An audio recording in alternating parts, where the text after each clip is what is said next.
Oi, eu sou Lauro Luna e você está assistindo o canal Luna. Não tem nenhuma magia aqui, não tem nada, é só um canal normal mesmo.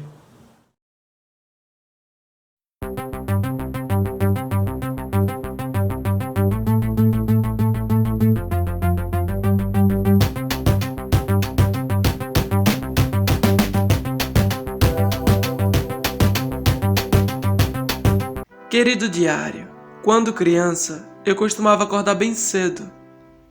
E de pijama e lençóis me colocava de frente à TV. E não surpreso estava passando nos meus desenhos preferidos, o Simpu. Diferente dos outros episódios, naquele dia, o coelho rabugento e engraçado, Abel, tinha me feito chorar. Ele tinha sentimentos e não que eu tivesse duvidado disso, é só que era difícil imaginá-lo tão triste por ver sua amiguinha Cassie ir embora.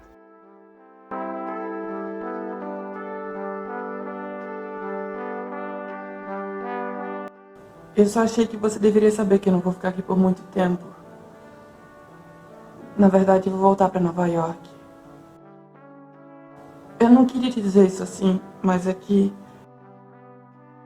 eu só queria que você soubesse que eu sou muito grato por tudo que você fez por mim enquanto eu estive aqui.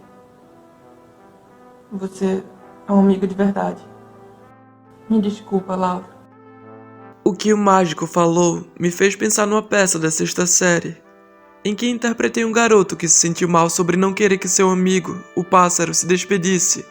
E eu tava tão nervoso diante dos olhos temidos da professora de português.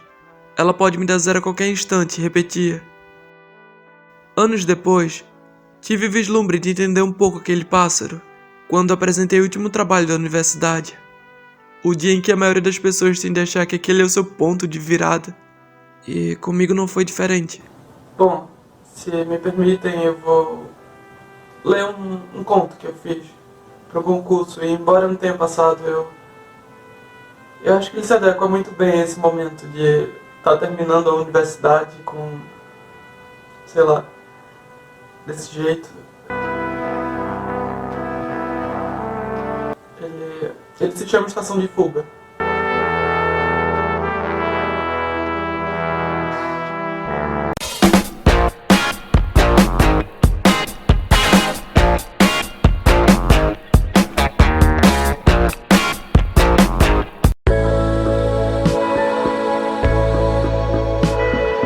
O outono já ia embora. Em movimentos violentos, o vento anunciava a chegada do tortuoso inverno, ecoando por toda aquela costa. Não era mais surpresa, porque já estava na hora. A calmaria se esvaiu assim que a chuva chegou sem demora, trazendo consigo o caos e a tempestade de outrora. Um olhar tranquilo se transforma, se apavora, quando ele constata por entre aqueles galhos da moreira gigante que os seus 3 meses seria como se estivesse preso em uma gaiola, sem poder contar uma história, sequer viver histórias. Ele então se perguntou qual seria a graça das pequenas coisas de sua rotina jamais rigorosa, se ao menos pudesse sair lá fora e comer as frescas bagas de amora. Ah, as doces amoras. Elas seriam apenas boas lembranças de uma época bondosa. Aquilo só poderia ser uma anedota. Resmungou, se arrependendo de ter perdido uma oportunidade maravilhosa de sair daquela realidade remota. Ele agora chora, sabendo que o frio não perdoa e realmente o isola, enquanto que o tenebroso passado bate em sua porta. Estou um pouco nervoso. Como o ato sórdido de alguém que te choca. A imagem daquele alguém relembra o sofrimento de se viver na estrada, imaginando como seria o mundo além das grades de aço daquela gaiola. A esperança de se viver livre daquela trajetória. O medo de ficar fragmentado naquela memória, como quem simplesmente um dia dorme e no outro não acorda. A angústia aos poucos o sufoca, entretanto aquela experiência o molda. A sua força de vontade o coloca em um caminho sem volta. O desejo de fuga o enche como aquele rio próximo à moreira que, chegado no inverno, transborda. Água e comida não mais importa. Pensa ele, ao ver que seu dono a repõe através daquela pequenina abertura, o forte daquela gaiola, a coragem desperta daquela situação viciosa, quando percebe que aqueles vulneráveis dedos o provocam. Eis que, sem cerimônias, a sua mordida mais forte causa o choque do sangue que surge nas mãos de um ditador, que teima chamá-lo de Aurora. As lembranças surgem quando a chance de escapar o convoca, o ligeiro atravessar por aquela porta ao passo em que os gritos do seu antigo proprietário preenchem de glória. Um sorriso esboça como uma voluptuosa orquídea que no jardim brota. A sensação de liberdade segue. As suas asas intercedem por um futuro que, diante de todo o sofrimento vivido, hoje se escreve. A beleza daquela paisagem gradativamente o entorpece. Admirado se vê no centro daquela planta silvestre o gigante girassol. Conhece, extasiado, alegre, por saber que ali ninguém havia e que assim não interferiria o que era o seu momento celeste. Contudo, uma questão logo o entristece. Qual era o seu lugar diante de um mundo inóspito? Seria no sul? No leste? No oeste? No noroeste? Extremos de um recomeço para a sua espécie. O sol escaldante daquele verão a resposta para aquele dilema concede. A luminosidade ligeiramente persegue, quando finalmente encontra a expressão dos elementos rupestres, dispostos em uma bela fazenda que raramente se repete, tão incomum em tons que o impede de relembrar o que não viveu quando estava preso naquele pretérito recente, pois-se logo adjacente a fazendeiro sorridente. Seu sorriso era reluzente, diferente.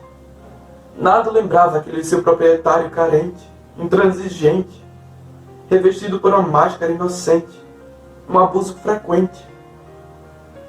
Sem perceber, havia encontrado conforto no ombro daquele desconhecido condescendente. A amizade de dois seres reverentes surgiu com muito apego diante de um lampejo, serenamente.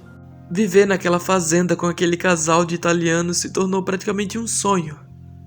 Todos os dias se pusera a olhar o senhor Stefano, cantarolando enquanto tirava leite da vaquinha Cleotilda, de um jeito manso.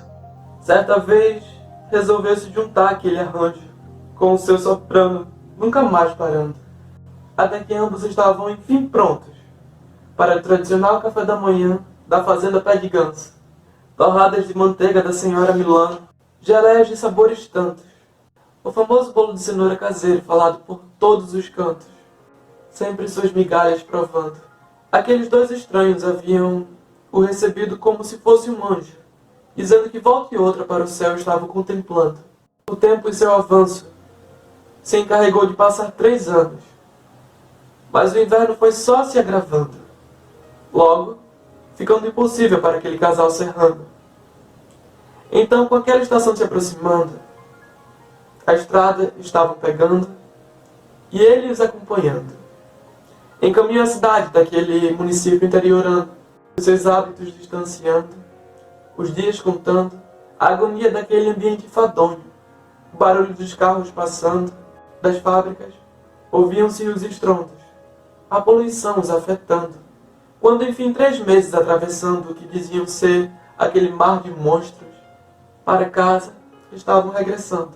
Naquele ano ele não pôde suportar a ideia de voltar para a cidade com os milanos. Apesar da saudade, apesar daquele início de irregularidade, ciente estava de que durante os próximos meses enfrentaria a maior de suas adversidades, a passividade de viver preso por uma mera casualidade. Para ele aquilo era uma irrealidade. Percebeu assim que compactuar com aquela atrocidade o faria lembrar-se do tempo em que ansiava tanto por sua liberdade. Desse modo, decidiu agir com a tão falada naturalidade da sua espécie, tida como covarde, refugiar-se em um lugar que lhe concedera tranquilidade. A habilidade das suas asas ia contra o feroz vento daquela tarde, testando a sua fragilidade. Entretanto, desisti daquela simples temporalidade. Não era sua verdade. Persistia em oposição. Aquela imperatividade era a maior certeza de todas as suas Transpassadas idades, a veracidade daquela ideia forçou as suas asas a agirem com tamanha ferocidade, ainda que a chuva o tratasse com a sua típica brutalidade. Portanto, escondeu todas as suas vulnerabilidades naquele jogo de terror que testava todas as suas capacidades. Mágico. Uma vez que a enfática expressão daquele temporal foi cedida, sua jornada pôde continuar, mesmo que de forma contida, porque a estafa sucumbia. Embora sua palavra mantivesse, render-se nunca ia. Encontrou uma força em si que não conhecia. No momento em que avistou no topo de sua casinha, onde sua caminhada por enquanto se finda, a linha de chegada, longe daquele inverno, aquela bela paisagem,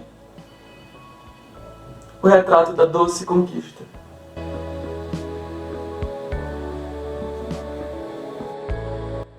Minhas mãos trêmulas, desveladas pela ansiedade, me fizeram compreender que eu não podia escapar. Eu não tinha percebido que aquela viagem, minha e do mágico, havia terminado.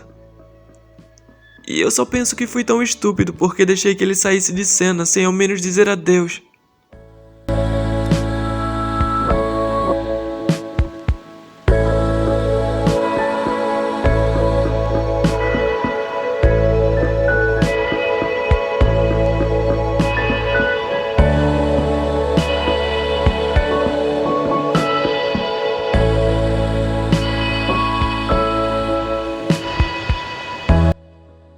Oi. Será que a gente poderia... Na verdade, eu queria conversar com você se fosse possível. Ok.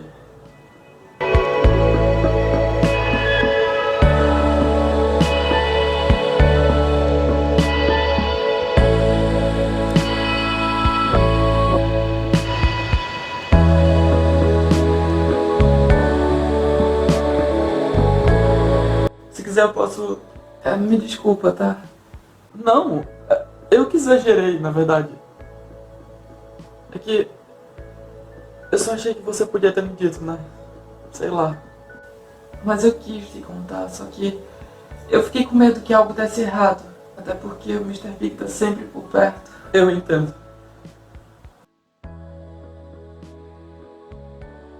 Eu sei que isso pode parecer loucura, mas... isso fala muito mais sobre como você tá se sentindo, Laura. Você tá bem? Eu tô bem, eu vou ficar bem. Eu sei que foi um movimento egoísta da minha parte de me colocar como prioridade, mesmo sabendo que o seu grande sonho é ser o maior mágico de todos os tempos e... é que... eu vou sentir a sua falta. Mesmo que a gente tenha ficado afastado esses meses que se passaram por conta da sua fuga. Ah, ok. Como seu amigo eu não vou mentir, tá? Eu queria muito que você ficasse, muito mesmo. Mas eu sei que isso é o melhor pra você e...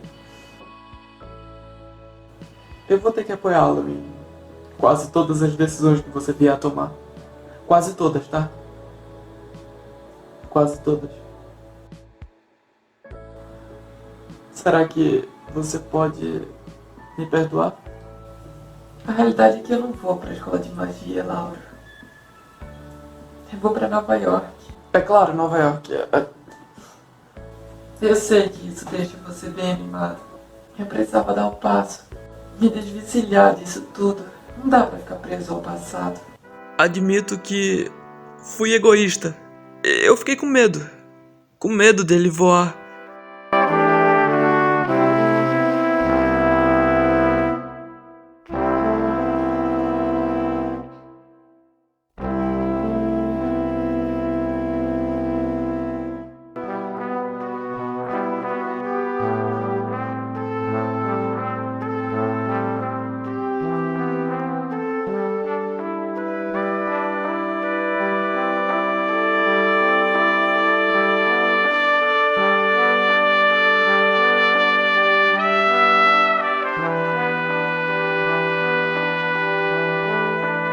Certamente para o mágico seria coração gelado, mas enfim. Eu vou ficar bem. Vou ficar bem. Vou ficar bem. Preso nessa gaiola. Esse sou eu, Lauro, meu amigo, em minha forma mais sincera.